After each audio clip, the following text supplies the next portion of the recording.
We play a round called Who Dares Wins. This game involves Tom Allen and Rhys James. If you could make your way to the performance area, please.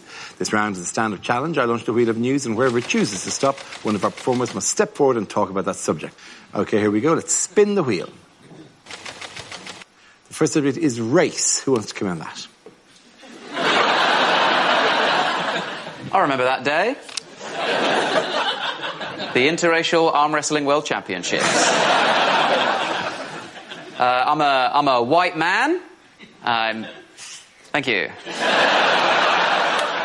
I'm a white man, which means that a lot of people hate me these days. But I'm a white man, so it doesn't matter. It's the same. Not just that, I'm a young, white, middle-class, straight man. In the game of life, that is what's called a royal flush. I hit the jackpot, okay? I got lucky as shit, so everyone thinks my life is easy. Everyone thinks I've got it simple, but that's because they don't know my struggle, okay? My day-to-day. The shit I have to deal with on a daily basis. Do you know how often I'm sat in a coffee shop and someone asks me to watch their laptop for them? Just let me live my life! Yes, I am trustworthy, but don't assume that based on my appearance, okay? That is still discrimination. And yes, in this Cafe Nero, surrounded by all these mums, I'm unlikely to steal your Dell computer when I'm clearly already using a MacBook Pro. A superior laptop. But don't get too relaxed. I could just easily steal that Dell and repurpose it as a gift for someone I don't respect. Hard part for me about being those 5 things, that royal flush, is being a comedian. That's the hard part, because you're constantly told art comes from pain, right? To make great art, you got to experience pain along the way in childhood or whatever, then harness that pain, turn it into art down the line. But I don't know the meaning of the word pain. I've never experienced any true pain. First time I even saw the word pain, I was in a patisserie.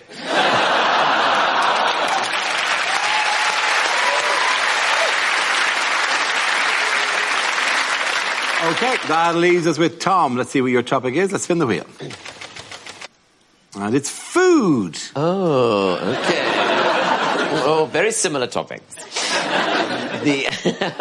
I once went to a buffet in Reading, and that's not even the joke. It was organised by a woman called Wendy, and it was so beige. It was so bland. It was like a buffet representation of Reading. I looked across this buffet, right? They put out sausage rolls, right? Where they just whipped off the cellophane and put the corrugated plastic straight down on the table.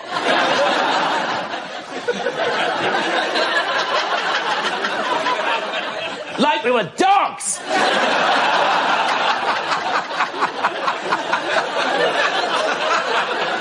Then we had Scotch eggs, right? Scotch eggs cut into quarters. Apparently no one can eat a whole one. Then we had breadsticks displayed in a pint glass. I thought I was at a fucking UKIP rally.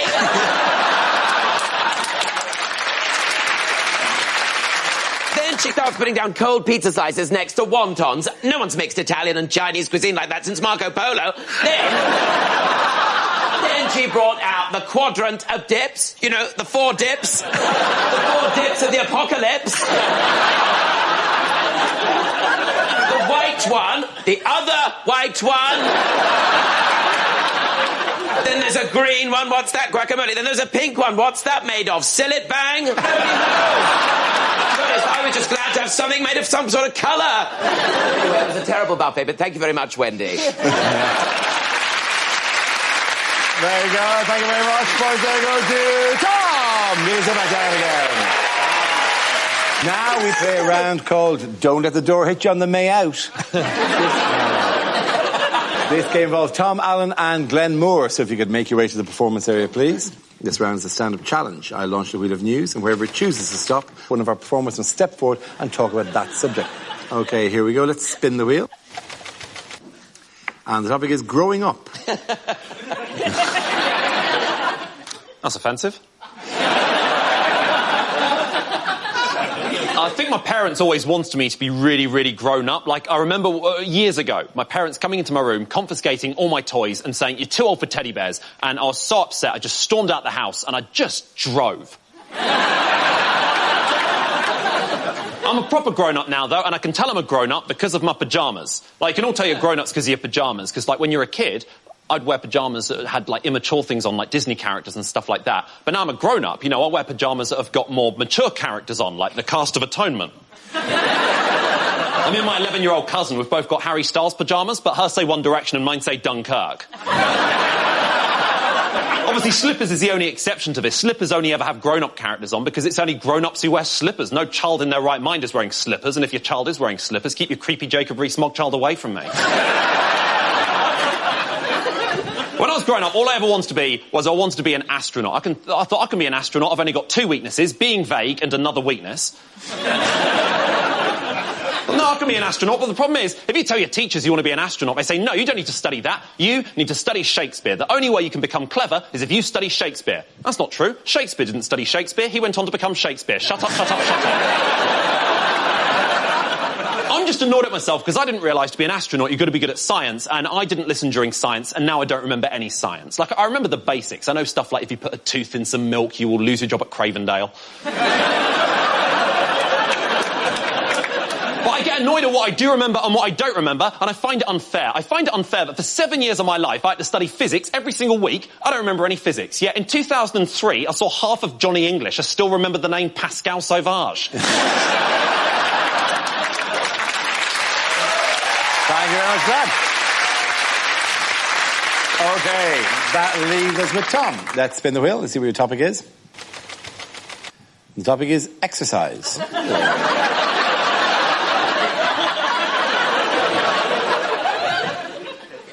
Also a picture of me.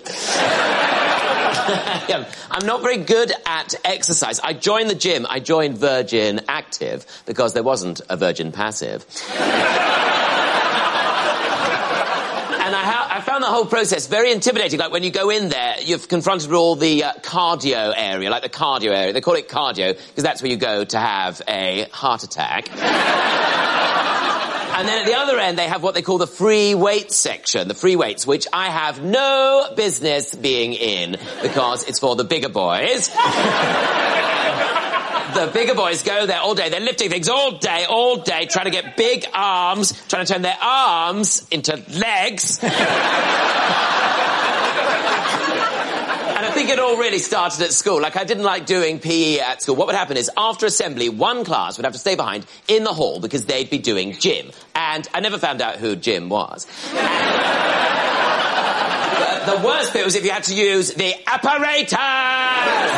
And the apparatus basically was this huge, terrifying cage which had to be buckled to the wall. It was so terrifying. And older children would have to come in who'd been trained by the army. And they'd come in and they'd untether its bonds, they'd pull a lever and it would lurch out and it would swing out, and these huge, terrifying arms have to be buckled to the floor, otherwise it would just swing out and kill everybody. And it had all these bars and ropes and chains. It was very much like a weekend I recently spent in Berlin. Thank you very much. Now, we play a round called Look at the State Visit of That. This game involves Rhys James and Angela Barnes. If you could make your way to the performance area, please. This round is the stand-up challenge. I launch the wheel of news, and whoever chooses to stop, one of our performers must step forward and talk about that subject. Okay, here we go. Let's spin the wheel. And the first subject is relationships. Hello. I have a boyfriend. Thanks. It's fine. I was single for a really long time. I thought I was going to be one of those women who just dies alone at home with a cat eating her face. That's what I thought. I mean, it wouldn't happen because I won't have a cat. If I want shit in my kitchen, I'll do it myself. Do you know what I mean? He's very good looking, my fella, like proper good looking, out of my league good looking. Now, I know you think I'm biased saying that. I'll tell you how I know for a fact he's out of my league good looking. That's because every time I've introduced him to a friend for the first time, the minute he leaves the room, they'll turn to me and go, how the hell did you do that? Charming, isn't it? What are his friends saying to him? Are you all right? Just we're very different. Like, he's very fit and athletic and sporty, and I'm not sporty. I don't even watch sport. I once got tricked into going to Wimbledon because my friend told me it was a men's singles event. That's not what I was expecting.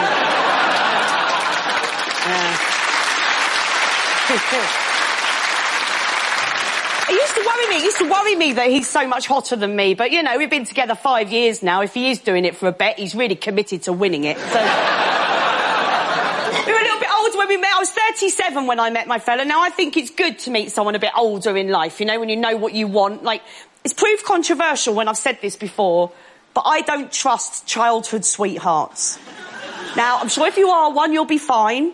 I just think they're the same people who go on game shows and don't gamble for the big prize. I've had a lovely day, you'll do. There are 7 billion people on this planet. What are the chances your ideal one sat behind you in maths? Really?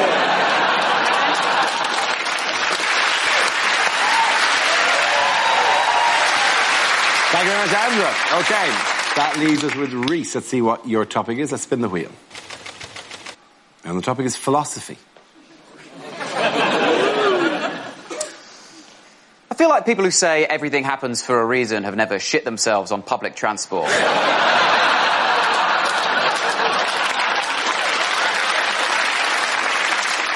Love these phrases. I love the way people use these phrases now to be deep. The other day, we went to a friend's house. She had this poster, this like framed print of this phrase. It said, "Life is about the journey, not the destination."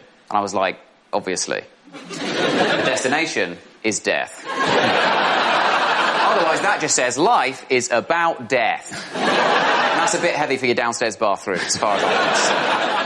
Heard this one the other day, heard someone say, "Don't have regrets. You mustn't have regrets, because whatever you did was at one point exactly what you wanted." I was like, so? I'm an idiot.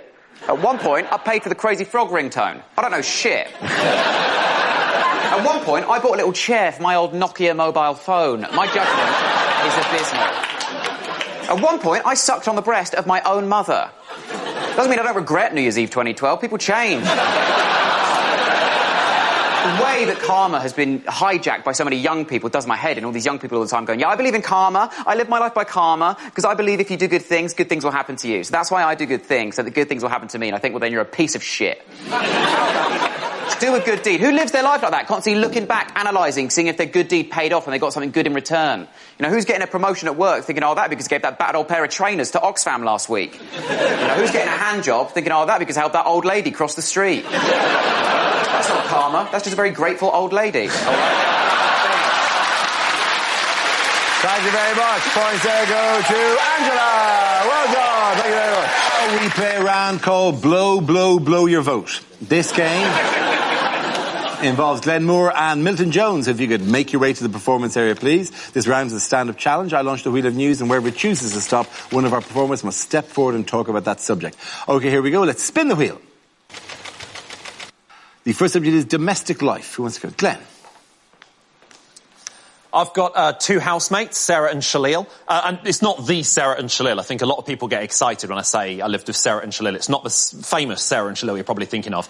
I think a lot of people think I'm talking about Sarah and Shalil from AQA's 2007 GCSE Maths Exam Question 3. No. You know, like Shalil had 5 apples and Sarah took away 3 of them. It's not them. It'd be mad if it was. No, I like my housemates, but the problem is they've got way better jobs than me, and they always complain about those better jobs. Like, my housemate Sarah, she works at ITV, always complains about the fact she has to start work at 8 a.m. Like, I argued if she hated it so much, she's just changed department, work at ITV+1, start at 9. My housemate Shalil, on the other hand, has got a way better job than me, and it really bothers me because he's a lot more stupid than me. To put this into context, up until last year he thought that the Rice Krispies characters were called Snap, Crackle and Paul, so he's a dick. My housemates are always keeping me up late at night, always playing really loud music, always playing Dizzy Rascal, or to give him his real name, Elizabeth Rascal, and I can't stand. But we're just different people. Like, they're into really energetic, high-octane activities, and I'm not. They like things like paintballing. I don't really enjoy paintballing. I've never really enjoyed the violence of paintballing. I prefer to sit in the trenches and write poetry about the horrors of paintballing.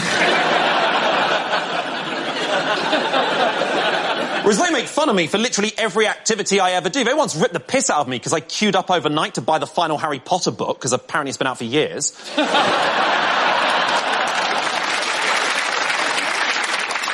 We got kicked out of our flat a few years ago, and it was a nightmare. I remember saying goodbye to my housemates for the final time. I said goodbye at a train station, then we all went our separate ways. Sarah departed Paddington on a train leaving at 65 miles an hour. Shalil departed one on... I thought it was just bad luck that I'd lived with people I didn't like. I'm an unlucky guy. I come from an unlucky family. Like my dad, for instance, unluckiest person I've ever met. Last year, he was travelling in an Uber for the first time, fell asleep for 1 minute, got given 1 star. That is bad luck. Uber said he was a bad driver, but that is bad luck. Thank you very much, Dan. That leaves us with Milton. Let's see what your topic is. Let's spin the wheel. And the topic is parenthood. Away you go, Milton. I went back to my parents' house the other day, looked into my neighbour's garden where I used to steal apples as a toddler. They didn't mind me stealing apples. It was dressing up as a toddler they thought was weird. I come from a family of auctioneers. There's my mum, my dad, my Uncle Philip, Auntie Eileen, my dying grandfather, going.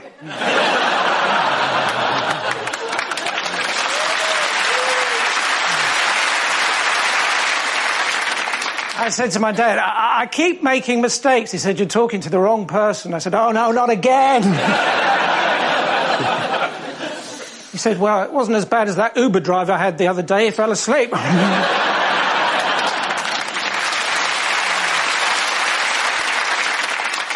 So Calvin Klein's mum has labelled everyone else's pants.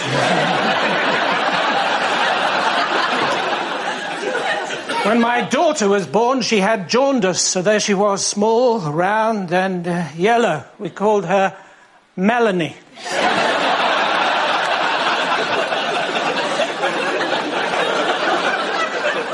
Apparently, I didn't even turn up to one of my own children's christenings, according to one of them, who shall remain nameless. Thank you very much. Very good. Get out. The points go to Glenmore. Well done. Now we play a round called Finding Tory.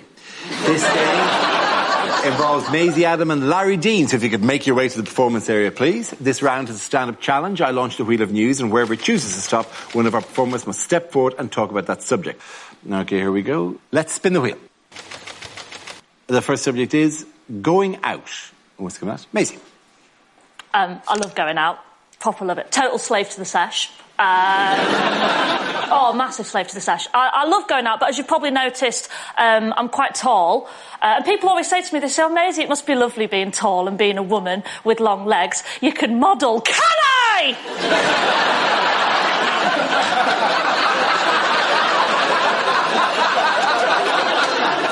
I don't like it, right? I don't like being this tall. I wish I was sort of like a little bit shorter, like a sort of cute height, like a 5'6", 5'7" kind of height. Like, basically, I want to be able to go on a night out and wear high heels and everyone not be at tit level. I dream of a date, this is where I'm at with my height. I dream of a day where I can go on a date, right? And that's not it. Some people looking at me like, I see the problem. I dream of a day where I can, like, go on a date with a lad and, like, sit on his knee and it look cute. It look romantic, rather than it look like I'm restraining him until security. Sort of where I'm at with it at the moment. I've always been tall as well, always been tall. Was tall even as a kid, way taller than everyone else, which meant that I was never a cute kid. And I remember quite, like, clearly the defining moment in my life where I realised I wasn't cute. I was 6 years old. And I had a bowl haircut, actually cut with a bowl, by my dad. Bright blonde hair, that was my natural hair colour. Bright blonde hair, bowl haircut. Basically, when I was 6, I looked like Jack from Titanic. I remember so clearly this defining moment where I realised I wasn't cute. I was on holiday with my family in Blackpool, because we knew how to live. And we went to the shopping centre one day and I got lost. And like any good 6-year-old kid, I went to the Lost Children's Centre to tell the lady. But I was really shy at 6 years old, so I went up to her and I was like, excuse me, I've lost my mum and dad. She went, don't worry, sweetheart, tell us your name and we'll put an announcement out on Tannoy. So I said, Maisie. She went, you what? I said, Maisie. This is what went out on the Tannoy in Blackpool Shopping Centre when I was 6 years old. Hello, this is Chelsea from the Lost Children's Centre. Can the parents of a little boy called Moses...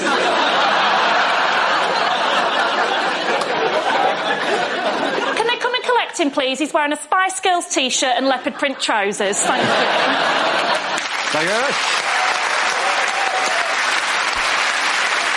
That leaves us with Larry. Let's see what your topic is. Let's spin the wheel. And the topic is confidence. There you go. I'm not a very confident person. I think it's because I was a virgin till I was 23. That's too long. That's way too long. I genuinely think this, right? You know there's a minimum age you can have sex at? I think there should be a maximum age you have to to have sex by. If you're 20 and you've not lost your virginity, the government should get involved. Because sex is like chicken pox. If you don't get it when you're a bit younger, it is going to scar you in later life. Because I've got no confidence, even in the way I look, right? Because I've got body dysmorphia. Like, body dysmorphia, if you don't know, is like the way that you see me is not the same way I see myself, right? So you're looking at me, and you probably see a skinny, white guy. A lot of the times when I look at my reflection, I see a fat Chinese lady. And she usually says to me, go away and stop looking through my window. So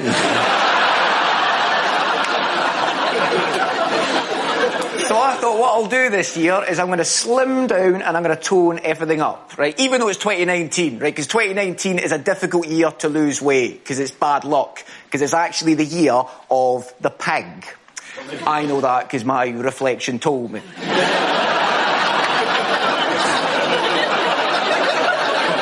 what I did is I bought this bad boy. It's a pedometer watch, right? And I've never had a pedometer watch before, but I've noticed something, right? Whenever I wear my pedometer watch on my left hand, I walk like 5,000 steps a day. And when I wear it on my right hand,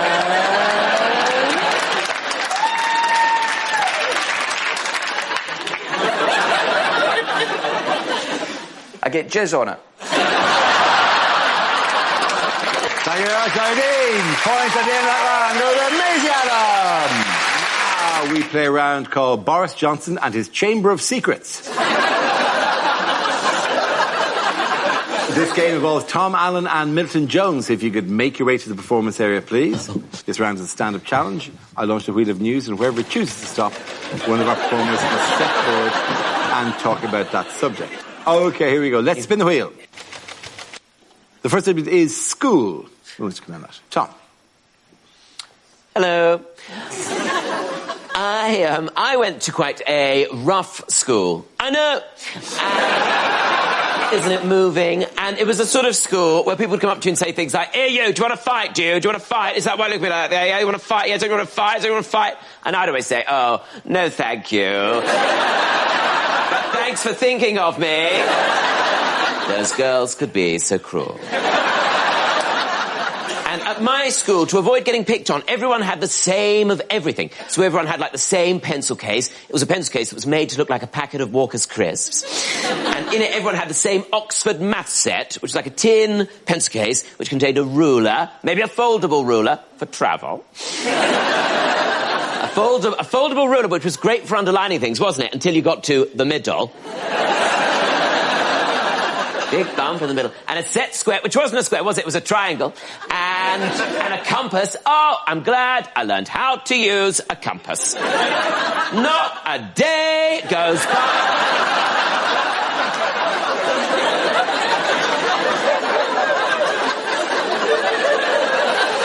It's a perfect circle. It's got a hole in the middle, but it's a perfect circle. And, like, when do you even get to use that math set? I mean, occasionally you'll get to do proper grown-up maths, or math as they call it in America, don't they? But we do it more than once.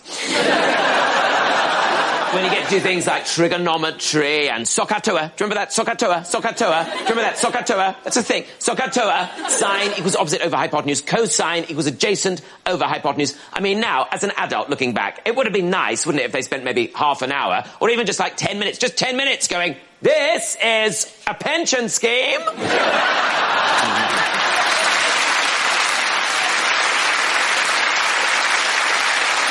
This is how you fill in a tax return. This is how you mend a broken heart. This is how you tell an estate agent to fuck off. Thank you very much, Tom.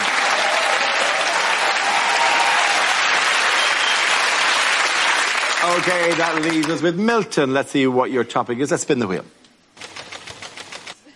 And the topic is shopping.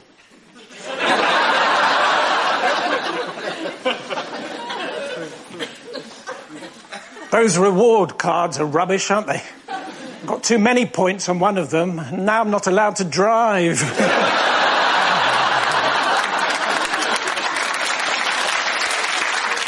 It's really important if you buy something, of course, to read all the instructions. I don't know if you've ever tried to fill a baboon with helium. Vicks is not the best lip salve I've ever used. I couldn't complain. Southern Comfort tastes nice. Ordinary Comfort tastes like fabric softener.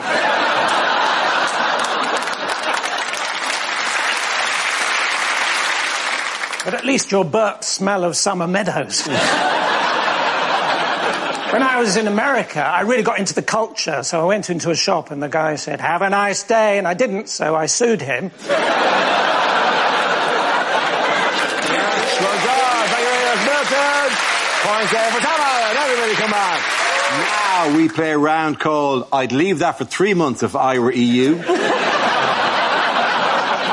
This game involves Ishan Akbar and Angela Barnes. If you could make your way to the performance area, please. Go. This round is a stand-up challenge. I launch the wheel of news, and wherever it chooses to stop, one of our performers must step forward and talk about that subject. Okay, here we go. Let's spin the wheel.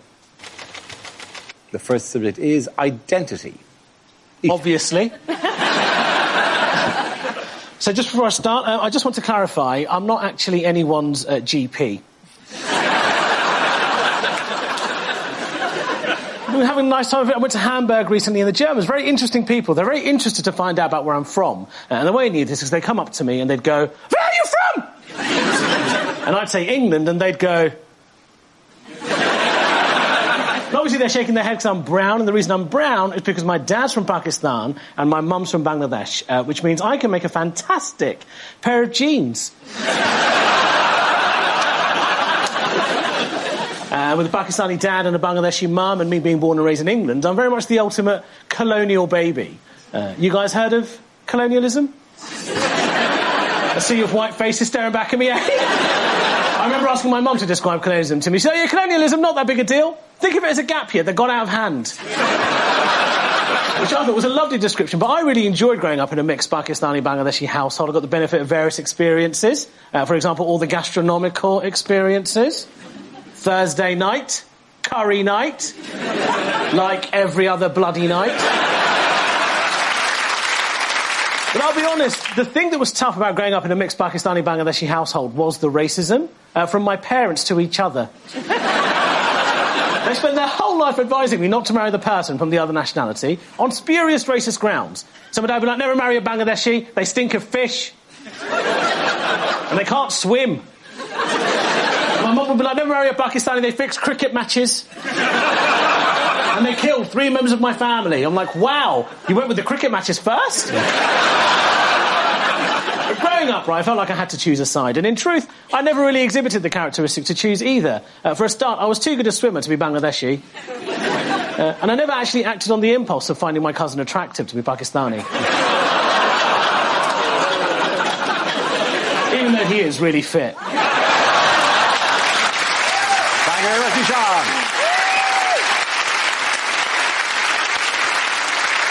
Okay, that leaves us with Angela. Let's see what your topic is. Let's spin the wheel. And the topic is class. Yeah,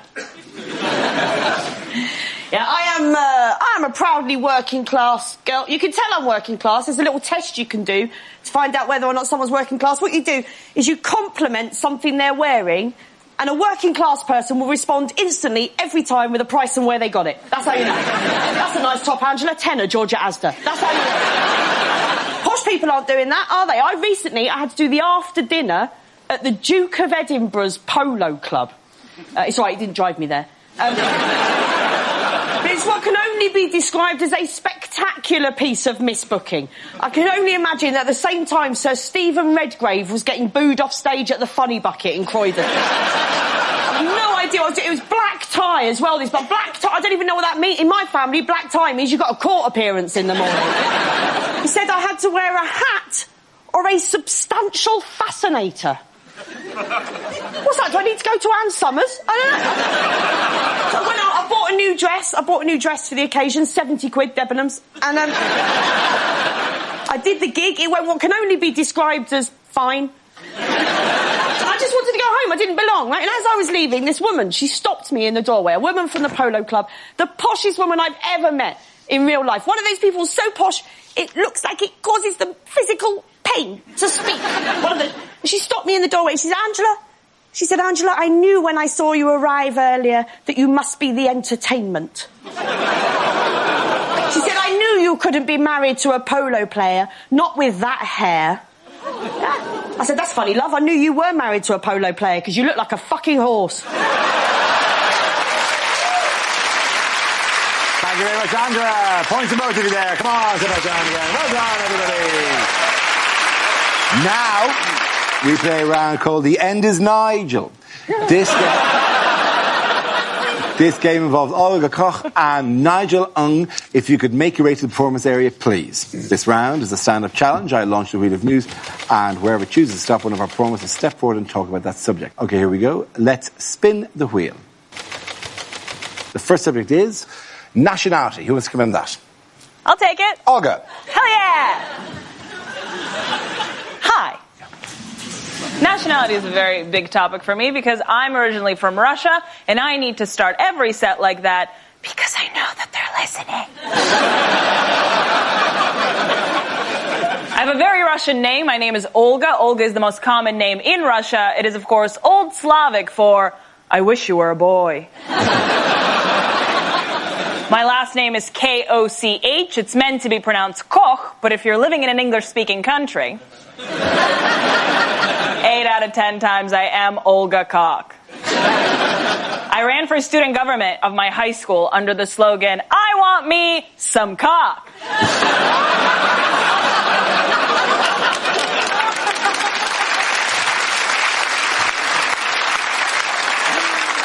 And I won. Also, I don't know if you know this, but in Russia, we don't have middle names, we have patronyms. So instead of another name, I have my father's name. So if you look into my passport, it literally says Olga Alfred Skok. So I never forget where I come from.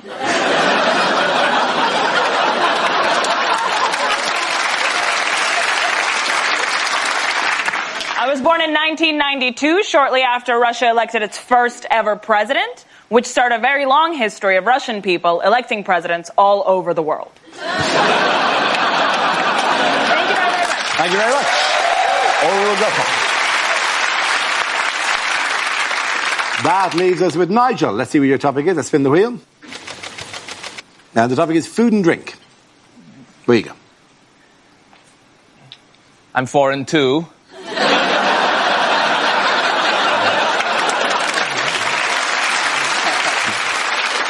Yeah, I got the immigrants to do it. It's cheaper, you know? I'm from Malaysia originally, and I moved to the UK 4 years ago, mainly for comedy, and so I can drink tap water and not shit myself. Yeah. Favorite part of your country, by the way? Pretty great here, right? Tap water? Yeah. Ironing my shirt today, got a little bit thirsty, just spray some ironing water straight into my mouth. No malaria. Nice.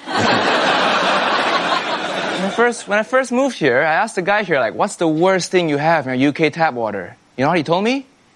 Lime scale. Well, what the hell is lime scale?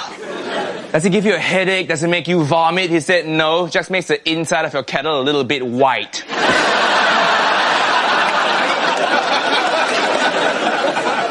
Life must be so hard for you.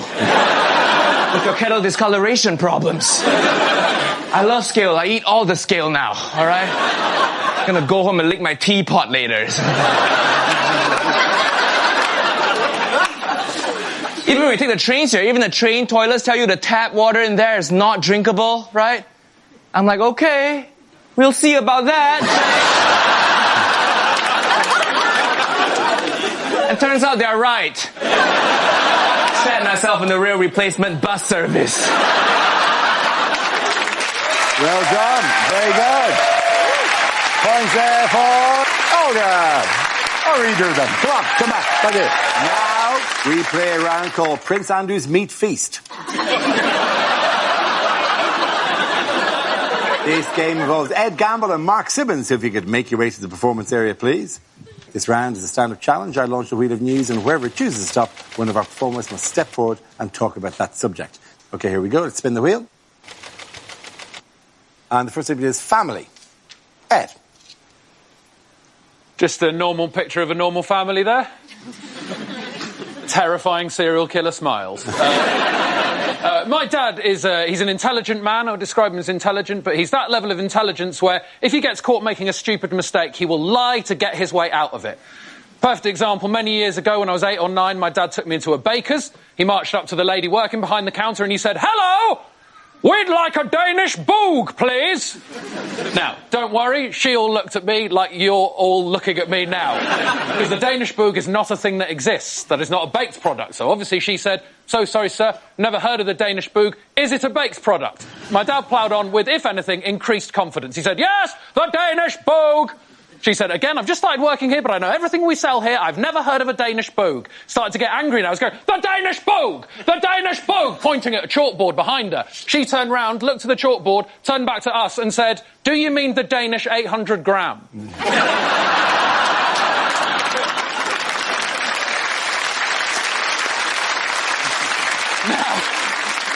I think in this situation, 99.99% of us would immediately go, "God, of course I do, I'm so sorry. Not the boog, of course, I saw the A, I thought it was a B, I saw the G, I think that was still a G, to be fair, but the Danish 800 gram, that is the bread that I would like." It was a bread, by the way, not a massive pastry. Right, but here's how my dad chose to handle it. She said, "Do you mean the Danish 800 gram? My dad said, "No, I mean a Danish boog."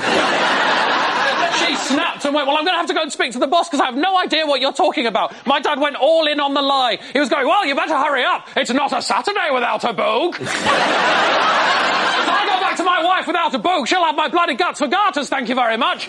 And as soon as she left his field of vision, I will never forget this until the day I die, he leant down to me and said, "We're leaving now."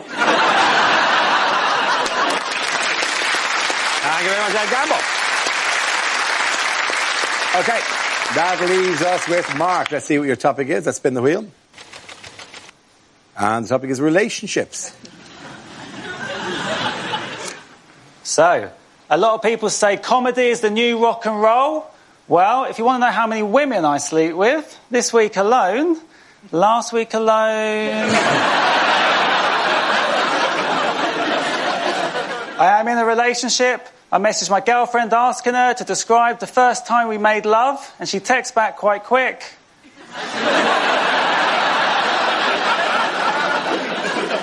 She said she thought I'd get the name of the Black Eyed Peas frontman wrong. I said, "Will I now?"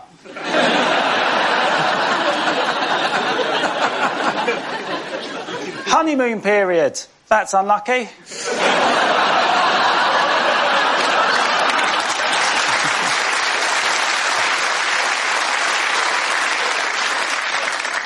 Sometimes my girlfriend scratches during sex. Last week she won a tenner.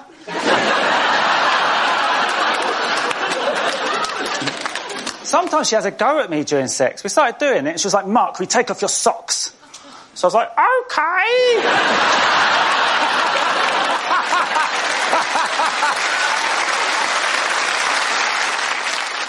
So I spoke about a couple of rude bits. I'll tell you this, right? I recently woke up to find my girlfriend using her vibrator in complete silence.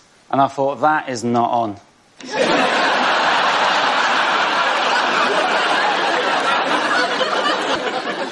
Sometimes I like to sleep in the fetal position, which isn't very comfortable for my mum. That's all for me, thank you. Well done. Points there go to Mark. Well done. Come on.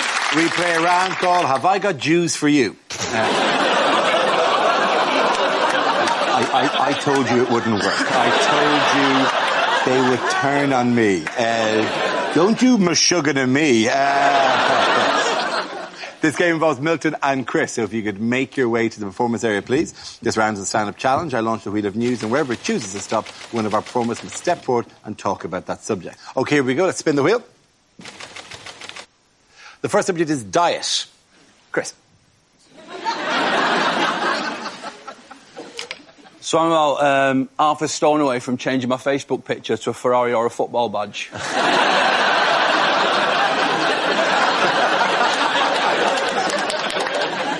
I had what should have been a bit of a wake-up call recently as well. I was driving home from a gig and I bought a kebab just for me, no one else. And I put it on the passenger seat of my car when I was driving and that beeper started going off.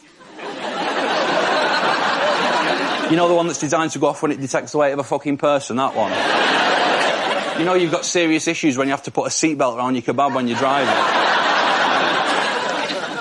But the thing is, I don't get that food guilt anymore now. Food guilt is that little voice in your head which has a go at you when you're eating too much junk food and fast food and takeaway. It just pops up and it just goes, stop being such a fat bastard. It disappears, right? Everyone's had that voice. I don't get that voice anymore. It's gone. But not only has it gone, it's been replaced with a voice which reasons with me on everything and comes up with fantastic excuses instead. So a few weeks ago, I had 3 Indian takeaways in a week, which sounds like quite a lot. But then this little voice in my head just popped up and it just went, yeah, but Chris, if you lived in India...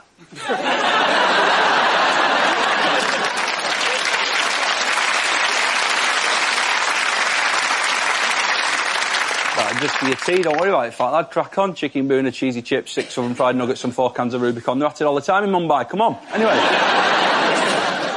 And then I thought, right, dieting's not for me, so I'll try a bit of exercise. So I thought, right, I'll ease myself in. I'll not go overboard. You know what I mean? So I'll just do 10k for my first run. That was the plan, right? Because... I don't know if you noticed this, but I've sponsored people on Facebook well fatter than me doing 10k runs, so I presumed it'd be dead easy, right? So I thought, 10k this week, half marathon next week, full marathon a week after, yeah? And anyway, I've got all my running gear on, right? And I've downloaded one of these apps on my phone what tells you how far you've gone and how long it's took you, right? I've set off running from our house with my phone in my hand. I had to stop because I had a stitch. I looked down at my phone and I was still connected to my home Wi-Fi, so...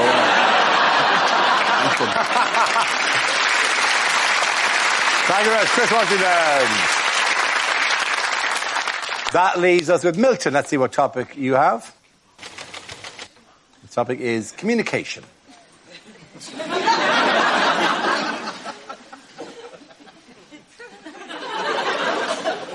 Not a good day today. No one turned up to the first meeting of my sarcasm club, despite loads of people saying how much they were looking forward to it.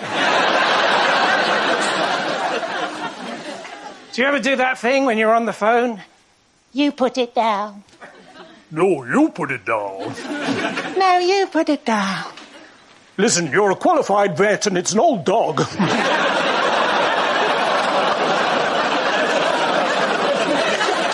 Do you know, it was so cold the other day in the city of Chester, when I ordered a taxi, I ended up in Chichester.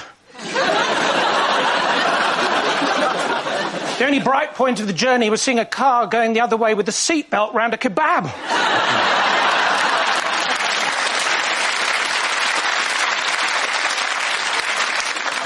My wife and I, we argue sometimes. You've left the lid up, you've left the lid up. Yes, but what if it's a man, the next person to use the toilet? It's a pedal bin, it's a pedal bin.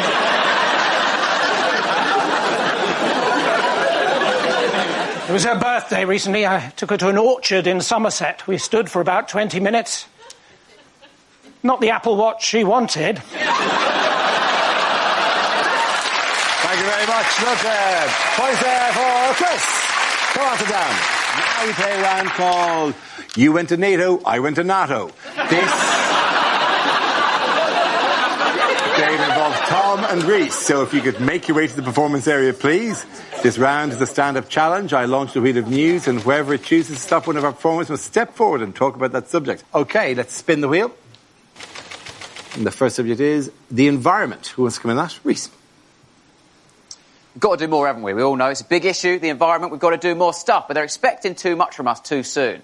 Okay, it's baby steps. Like, I know that I need to switch to a plant-based diet, really, but it's baby steps. Like, recently, I've given up chicken nuggets, all right? Might not seem like a big deal, okay, but I've gone nugless. That's what I decided. 3 months ago, I saw the first climate march. I was like, no more nuggets, right? And I'm smashing it. It's been 3 months, not had a single nugget. I'm doing so well. So, like confession, I'm eating a lot of goujons. Like, twice as many. And they've got way more real chicken in as well. It's awful for the planet. It's a terrible mistake. I thought we'd solved it with the bags. When we switched to charging 10p for the bag, I thought that was the end of the issue. I thought we'd done it.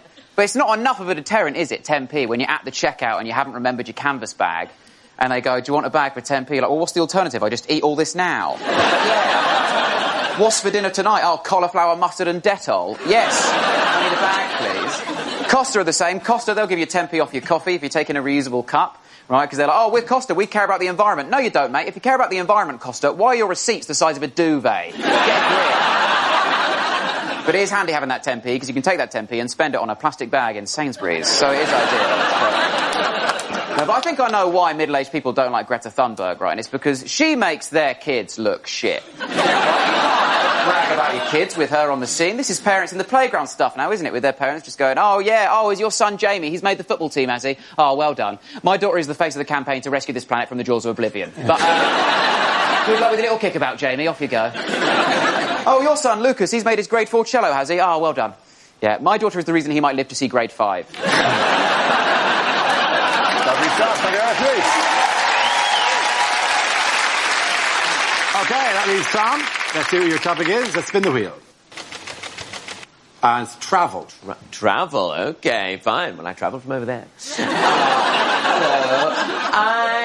One of my favourite travel experiences was at secondary school when we went on the school music trip to France. And to get on the school music trip to France, you had to be part of the choir. I was in the choir, and it basically meant you got to hang out with all the other 13-year-old homosexuals who didn't yet realise they were homosexuals and their chatty female friends. And it was a great place to go and learn how to play a show tune on the flute. Not a euphemism. And this was back in the day when it didn't matter where you were going with the school. If you went on any school trip, you had to go by coach. Like, if you go to Australia, you go by coach. This was supposed to be a 5-day trip to France. We spent 2 days on the coach getting there and 2 days getting back. It was basically a day in France. So, on this trip, you really had to make the best of the coach trip. And for me, my favourite bit was when we got to stop off at the French hypermarket. So I thought that would be a great place for me to show off how much better I am than everybody else, because I'd actually been paying attention in French. So I went over to the patisserie, and I said to the man there, "Bonjour, je voudrais un croissant, s'il vous plaît." And according to the French classes, the man behind the counter should have responded by saying, "Oui." Il y a un croissant ici. Which, when you think about it, is basically the equivalent of someone coming over here and saying, "Hello, I'd like to buy a pasty, please." And then the man behind the counter responding by saying, "Yes! There is a pasty here." And not even mentioning that it's part of a meal deal. So I said, "Bonjour, je voudrais un croissant, s'il vous plaît." And then the man behind the counter responded in normal French by going, blah, blah, blah, blah, blah, blah, blah. I had no idea what he was saying. Blah, blah, blah, blah. I mean, my friend Kevin was no help. The only French he spoke was the French horn, which is a euphemism. I mean, I say they teach us how to speak French. Most of the time, they teach us how to sing it. I mean, I could have stood there and gone, "Quelle est la date de ton anniversaire?" But the idea of a 13-year-old English homosexual standing in the middle of a French hypermarket going, "What is the date of your birthday? What is the date of your birthday?" Couldn't be any more absurd. So I just responded by saying, "Oui, oui, d'accord, d'accord." Ended up with 8 kilograms of ham. Thank you very, very much. Points there at the top.